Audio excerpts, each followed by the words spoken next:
幫我哋手做義工啲同工去分享，咁所以佢哋都覺得幾幫到，因為佢哋真係去探啲病嘅時間咧，佢發覺我哋講咗嘅嘢咧係有時用得到嘅嚇。咁咧就譬如我哋講下我哋病房啦嚇，即係講咗好多係藥物啊病嘅嘢。咁我哋病房咧，我哋都唔可以話係一個真係認真好，呢個係最靚嘅環境啦嚇。因為呢一個係即係我哋屯門醫院嘅獨立房啦。咁屯門醫院係咩啊？係公立醫院嚟㗎嘛，係戰地醫院啦，即係大家都知好直啦。咁所以咧，我哋個病房就喺康復大樓嘅，即係喺另一邊嘅。咁相對嗰個新啲啦，咁啊即係全玻璃幕牆嘅，咁啊跟住第二樣咧，其實我哋病房都唔係話即係間係咁咯。呢個係舒緩治療室啦，我哋叫做即係俾啲病危啦。我哋覺得真係可能1-2日內會走嘅病人咧就可以用咯。咁可以等啲屋企人都影嗰時就冇啲梳化啦，而家有啲梳化坐下咯。咁比較係即係有翻個私隱度咯。咁亦都對住護士室咯，即係有嘢我哋姑娘可以快啲睇到啦，幫到佢哋咁咯。咁跟住有時都會即係大家都知啦，冬天咁爆晒病床，喂擺多張都唔得啊咁擺呢度擺夠位擺2張床喎，咁即係啲管理層就會問啦，收多個啦咁都真係會嘅，真係會收多個咁爆。即係如果真係爆得滯，咁都係嗰句啦，即係冇理由人哋連行都行唔到嘅時間即係你永遠都係一個平衡咯。咁不過我盡量都會 keep 翻嘅，即係我應承就係一落翻10號風球，即係收翻啲病床我就褪翻出嚟咯。咁因為都永遠都係嗰句啦，紓緩科係一個講質素嘅科嚟嘅，一定要對病人係好過普通病房咧，咁病人先至會覺得值得，即係或者覺得係咁樣幫到病人多啲啦，應該咁咯。咁另外就最後一張啦，50張。咁照顧紓緩病人嘅注意啦，就希望大家都了解咧，就係對生老病死都有一個正確嘅態度啦，即係要明白係出生嘅時間其實都必定會面對死亡。咁喺中國人嘅社會咧，比較難去傾死亡嘅。咁我自己少少分享咧，就係第一咧，盡量尤其是老人家咧，揾屋企人一齊傾。你淨係同個老人家傾咧，佢就會話俾你聽，你交俾我仔女傾。佢真係唔同外國嘅，外國係自己傾㗎嘛，即係自主權㗎嘛。香港係要揾仔女傾嘅，所以你如果超越醫療支持，你唔邀請仔女咧，又嘥咗機會。咁所以邀請埋仔女傾。咁第二樣嘢咧，就係唔好咁直接去傾，即係唔好話你有末期腎衰竭㗎啦，你個腎功能得翻5% 㗎啦，你可能半年至2年內會走㗎啦。咁你想唔醫生點樣幫你啊？咁咧就病人可能唔中意聽嘅。我哋永遠嘅講法就係咧，我哋嚟得紓緩科睇咧，其實每一個病人都面對一個醫唔好嘅病，個病情咧可以長可以短，可能係幾個月，可能係1-2年。咁但係都會諗下死亡㗎嘛。咁你自己點睇呢樣嘢啊？因為講到係 generalize 嘅，我哋叫 depersonalized approach，即係唔好咁 personal，即係一個好大圍嘅講啊，即係咁嘅方向咯。第二樣就係話都唔好講佢有呢個病咁樣，譬如話一般末期腎病嘅病人咧，都係得6個月至2年嘅壽命嘅啫。不過洗肚咧，我諗都了解過都係好辛苦㗎啦。咁我都知你唔想做啦，咁但係譬如真係病情變差，自己冇心跳呼吸，又唔識唞氣嘅話，咁你會唔會都想接受插喉啊、心外壓呢啲啊咁樣啊？咁跟住病人就會話啦，插喉有咩啊？即係氧氣喉啊、mouth soap啊咁啊。咁所以咧，我哋攞埋啲圖俾你睇嘅，即係一定要連埋啲圖嘅。插喉咧就即係插條喉落嘅喉嚨，即係真係做手術嗰啲插喉，咁好辛苦嘅喎。心外壓咧又會壓斷啲肋骨嘅喎，有啲圖俾你睇咯。呢個 which 係真係，即係佢咁先明㗎嘛。如果唔係佢講腰咁啊，即係你電佢係點樣電佢啊？以為做心電圖嘅啫嘛，而家，所以係要好確切地去講，同埋醫生一個講唔得嘅，姑娘講完醫生又講咧，咁佢又明。即係要不停講咁咯。今次講唔到就第二次講咯，咁咯。咁我哋即係我哋少少統計咧，就其實大1半以上病人都願意傾生死嘅即係有技巧地去傾。咁甚至差唔多3-4成病人係肯先嗰個預設醫療事實，即係我哋門診見嘅病人咯。咁所以係可以傾到嘅。咁呢度即係咁多分享啦。睇下大家有冇咩想討論啊、問啊。冇問題啊，或者有冇啲分享啊，都想喺度同大家傾下。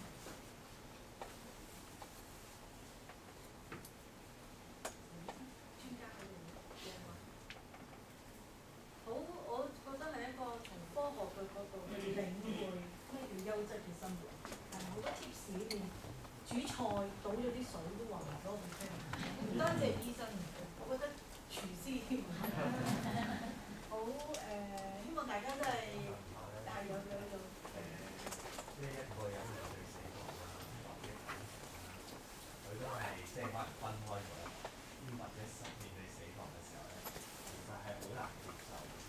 即係人係有血之軀，咁點樣先可以去豁達地去面對呢個死亡？你講病人本身啊？係啊。其實都好因人而異㗎，即係我哋真係要好人性化咯。即係你問我真係睇完每一個病人咧，我大約都感覺到佢接受幾多或者了解幾多嘅。即係舉個例子咧，有啲病人真係一嚟到咧係連佢自己有病都唔知嘅，都有。咁有啲病人咧就嚟到好灰嘅話，佢話俾我知佢得翻即係一兩個禮拜，即係話有啲真話俾佢聽得翻一兩個禮拜命。which is 我哋覺得唔係咁差咯。咁第一要睇下佢對個病嘅認知有幾多咯。咁第二樣我哋都會問有冇啲未了嘅心願啊想去做咯。呢啲都緊要嘅，即係等佢去盡量去幫佢去安排咯。咁但係你話如果係一啲急病啊嗰啲就更加難處理咯。即係譬如有啲正值壯年咁突然間喺條街度心臟病發咁，呢啲即係一定係屋企人好難去面對咯。但係如果我哋照顧咧，雖然科大部分照顧啲病人都係一個預計得到，比較預計得到咯。咁所以我哋都會有啲時間去做，同埋成個團隊咯。你問我，即係一個人去傾有時都好難㗎。有時我即係醫生傾完，我哋又揾姑娘再傾，又有啲好複雜嗰啲揾心理學家傾啊，或者院牧啊，都幫到嘅其實係咁樣咯。我想請問咧，其實係每間醫院都有舒緩病房，因為我發覺有啲醫院咧係佢冇安排呢樣嘅病房。係啊，唔一定每一間都有嘅，唔一定每一間都有。舒緩病房同埋舒緩專科嘅醫生都唔係每一間嘅醫院都有。係咪要申請？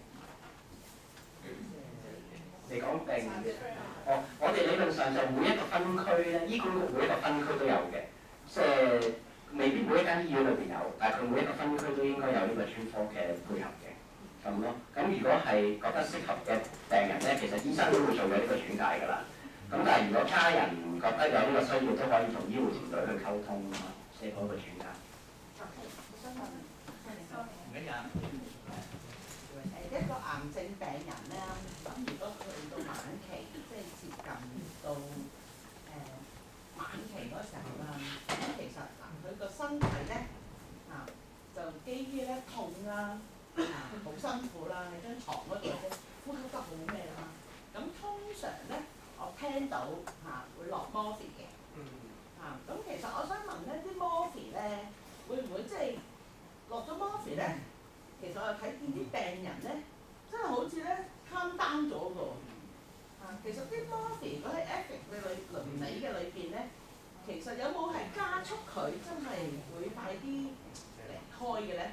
即係我好好奇嘅。呢個即係同我問嘅就係嗎啡咯，即係 morphine 即係嗎啡啦。嗎啡頭先都講啦，係受管制嘅藥物啦，咁所以咧用得要好小心嘅。咁即係簡單講咧，如果係一個好大劑量，譬如我開10倍正常要用嘅劑量，一針打落一個病人度咧，咁會唔會加速個死亡啊？一定會啦，係咪？即係直情係即係咁樣啦嚇。咁所以係要好小心嘅。咁但係一個小心地去用咧，即係講緊我哋係一個適當嘅份量咧，理論上就唔會加速個死亡嘅。即係舉個例子咧，譬如我哋做開舒緩科咧，我哋有啲病人咧係可以食到一日100毫克以上嘅嗎啡咧，可以自己揸車嚟復診嘅。即係佢呢樣係可以接受得好好咯，即係唔會影響咁多。但係我諗呢個同時講緊係病房一啲臨終嘅病人要住啲嗎啡藥，咁嗰個情況又好唔同咯嚇。咁所以同一個藥物有唔同嘅作用咯。但係有冇加速佢咧？係真係即係咧打完咗，即係或者落完啲 morphine，係加速佢個生命嘅裏邊係縮短咗咧，等佢舒服。我諗最緊要醫學倫理上咧，醫生開呢個藥咧，我哋嘅目標唔係令佢快啲離開，呢個係好緊要嘅。但係你話我哋開咗個藥物令佢舒緩咗，甚至有時可能佢唞氣慢咗，而因為呢一個舒緩嘅作用，令佢個時間可能係比正常快咗咧，咁呢一個都可能會發生嘅。但係我哋喺醫學倫理上面最緊要知道咧，我哋用呢個藥物嘅份量同埋個目的咧，唔係想加快個死亡。呢個係有啲即係要領會下嘅。不過醫學倫理好清晰，講咗呢點嘅。我哋有個叫 doctrine of double benefit，即係我哋要知道用呢個藥嘅目標唔係咁樣，但係佢有機會帶出嘅副作用係咁樣嘅話咧，我哋都要好清楚去評價。我哋而家電話好多時，我想問下咧，若果嗰個病人咧，佢決定唔治療啦，晚期咁講法啦，咁嗰個處理係咪即係由得佢咩都唔做？咁等佢嗰個後果會係佢又聽唔到，即係受係啊，其實呢個好係啊，呢樣嘢都好啱㗎，因為其實咧有啲病人就話我乜都唔想要，其實乜都唔想要係好辛苦㗎，即係你明我意思啊？因為我諗在座都會明咯。其實佢唔應該揀乜都唔想要嘅，佢係應該話一啲創傷入侵性嘅嘢佢唔想接受，佢淨係想接受一個好嘅舒緩治療咯。咁我哋如果喺個預先醫療知識裏邊咧有得剔呢一行嘅，就係即係 receive comfort and palliative care only 咯，即係淨係接受舒緩嘅同埋減少症狀嘅治療咯。係啦，咁樣就唔係完全唔俾嘢任何嘢咯。仲有問題，我想問一條啫。